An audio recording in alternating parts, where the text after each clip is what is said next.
جو ہیں وہ خرید لیے ہیں اور وہ ان کے پاس ہے، لیکن یہ بلف چال بھی ہو سکتی ہے کیونکہ سیاستدان زیادہ تر بلف چالیں ہی چلتے ہیں۔ بہرحال یہ بات درست ہے کہ ان سب کی ایک پوائنٹ پر ایک جگہ پر کسی کو کچھ ملے یا نہ ملے، عمران خان وزیر اعظم نہیں رہنا چاہیے، اس پر یہ بالکل تکڑے ہیں اور اس پر تکڑے رہیں گے اور انہیں رہنا بھی چاہیے، کیونکہ اگر وزیر اعظم عمران خان رہتا ہے تو پھر یہ جیلوں میں ہوں گے، یہ باہر موومنٹ نہیں کر سکیں گے کیونکہ انہوں نے کرپشن ہی اتنی کی ہے، لوٹ مار ہی اتنی کی ہے۔ مولانا صاحب کتنے سال کشمیر کے چیئرمین رہے کمیٹی کے، کیا کیا انہوں نے؟ کبھی ایک بیان بھی دیا؟ کبھی انہوں نے کشمیری شخصیات سے ملنے کی کوشش کی؟ ان کے معاملات پر کبھی انہوں نے باہر ممالک میں جا کر اپنی آواز اٹھائی اور اس مسئلے کی طرف دنیا کی توجہ دلائی؟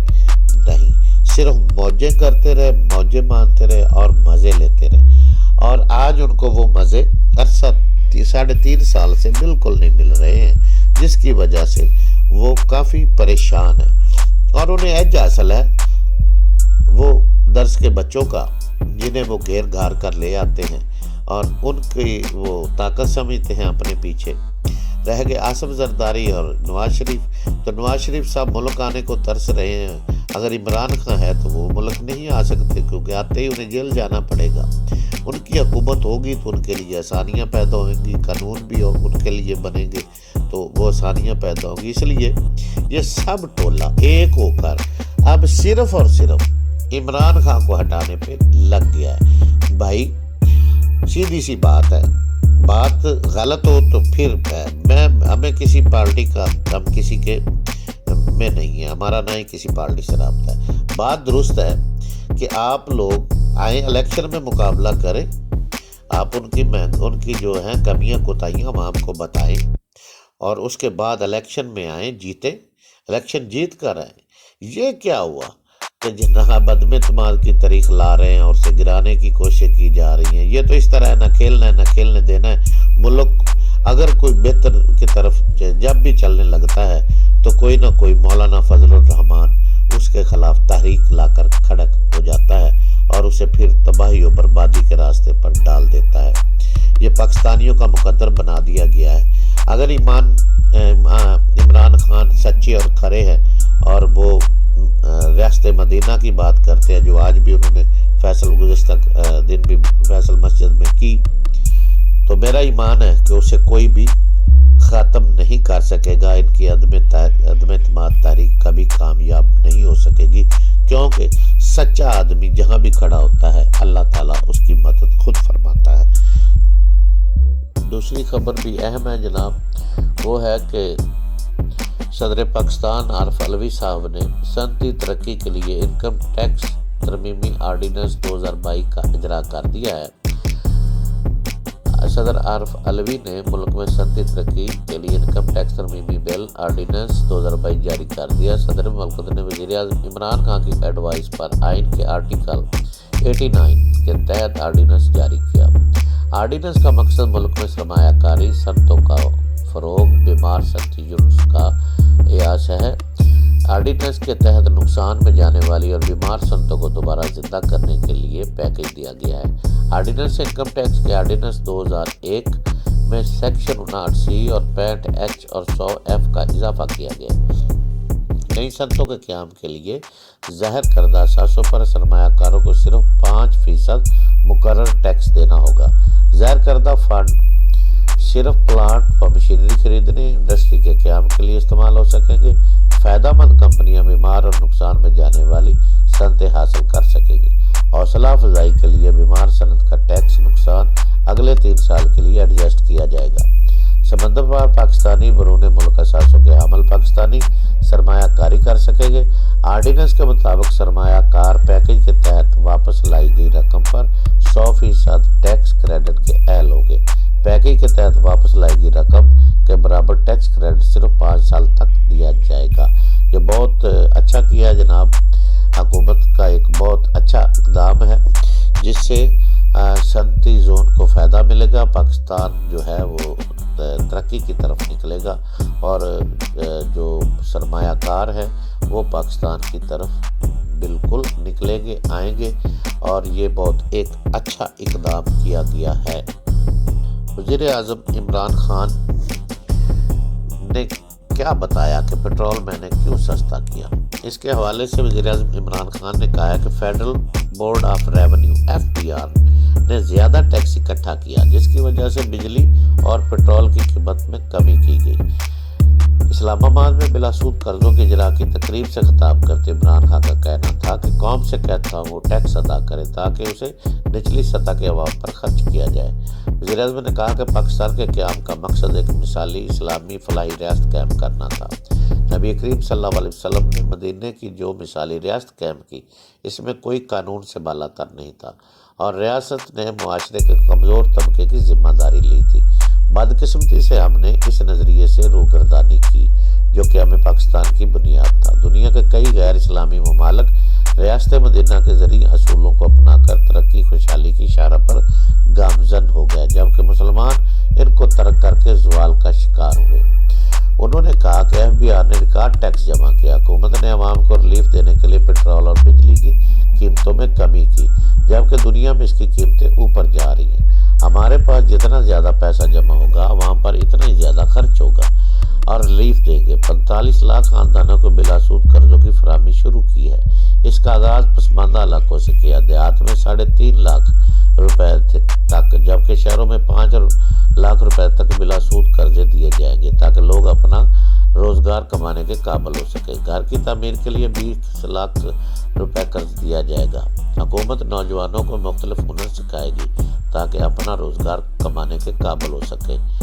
انہوں نے کہا کہ IT کے شعبہ میں بہت مواقع ہیں، نوجوانوں 6 سے 12 ماہ میں IT کی ضروری تربیت دی جا سکتی ہے۔ اگلے سال 45 لاکھ خاندانوں کو 1000 ارب روپے کے قرضے دیے جائیں گے۔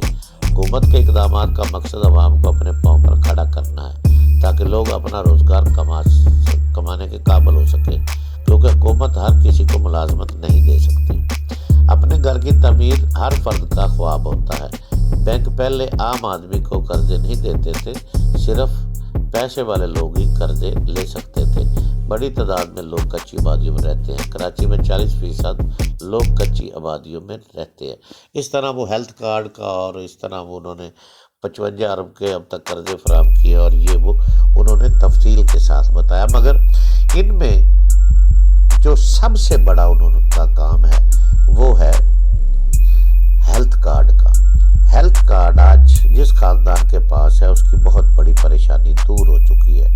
میں نے اپنی آنکھوں سے دیکھا ہے کہ ایسے گھرانوں کو دیکھا ہے کہ جن کے پاس پیسے نہیں دوائی کے، اور وہ بیچارے بڑی پریشانی کے عالم میں پڑے تھے، تو جیسے ہی انہیں پتہ چلا کہ ہیلتھ کارڈ پر بھی علاج ہوتا ہے تو اچھے ہاسپٹلوں میں انہوں نے علاج کروائے۔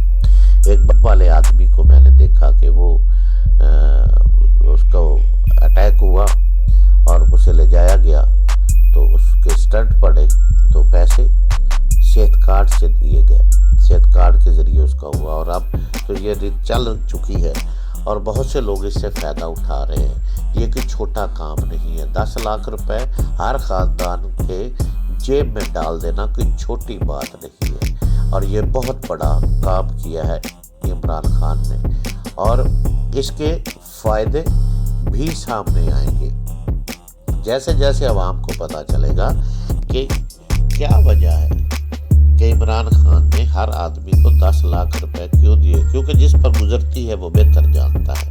وہ کسی کو بتائے نہ بتائے اسے معلوم ہوتا ہے کہ میرے ساتھ گزر رہی ہے۔ تو ایسے لوگ جب اس فائدے سے، اس کارڈ سے فائدہ اٹھائیں گے تو وہ ضرور عمران خان کو دعائیں دیں گے۔